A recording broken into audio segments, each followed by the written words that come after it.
Is Islam to blame for violent groups? Based on an article by Dr. Nazir Khan. The Prophet ﷺ said, "Worship God the most merciful and spread peace." There is clear evidence from Islamic religious texts that show that Islam condemns violence, and history shows that violence does not come from any religious teachings. But if religion does not teach violence, where do violent groups come from? And why do they perpetrate their crimes in the name of Islam? Violent groups do not emerge in a vacuum.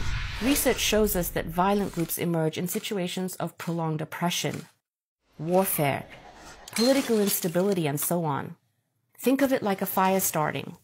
It needs 3 ingredients: air, fuel, and heat. In the same way, violent groups require 3 ingredients. 1. Political instability. 2. A brutalized and suffering population. And 3. Fanatical leaders with a totalitarian ideology creating an existential narrative that will appeal to those near and afar. The way these factors work are easy to see in light of recent events in the Middle East.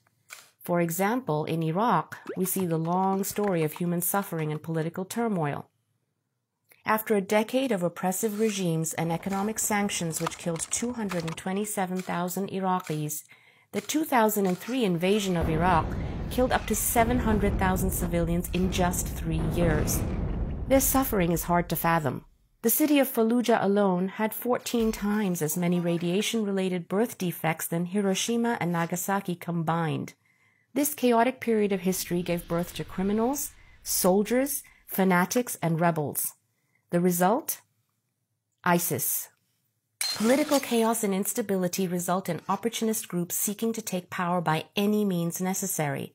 The New York Times reported that many of the leading generals in ISIS were former military officers under the preceding secularist regime.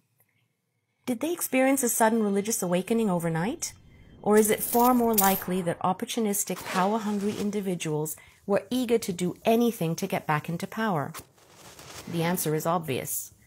These political groups drew upon religious terms and themes, but gave them new meanings associated with destruction and violence. For example, according to the Quran, jihad is about striving to uphold virtue for the sake of God, while violent groups hijack the word to use it for their terrorist actions. People who join these violent groups often lack basic familiarity with the Islamic teachings. In fact, an MI5 research document reported, far from being religious zealots, a large number of those involved in terrorism do not practice their faith regularly. Many lack religious literacy and could actually be regarded as religious novices. Some are involved in drug taking, drinking alcohol, and visiting prostitutes. There is evidence that a well-established religious identity actually protects against violent radicalization. So what does all of this mean? It means that Islam is the faith of 1.8 billion people and is not the cause of violence. The real causes of violence relate to political instability, warfare, repressive regimes, prolonged human suffering, and fanatical leaders who construct an ideology of hatred and dehumanization. To quote the editorial board of the New York Times, to claim that this savagery is rooted in a certain people or a certain religion is to forget that the great atrocities of our age have been perpetrated on different continents by people professing different ideologies and different religions. Before the Islamic State, there was Rwanda and the Lord's Resistance Army and the killing fields of Cambodia, and before that in Europe, the Holocaust. By educating ourselves, we can work to counter narratives of hate and xenophobia and focus on finding solutions to the injustices and suffering of all people around the world.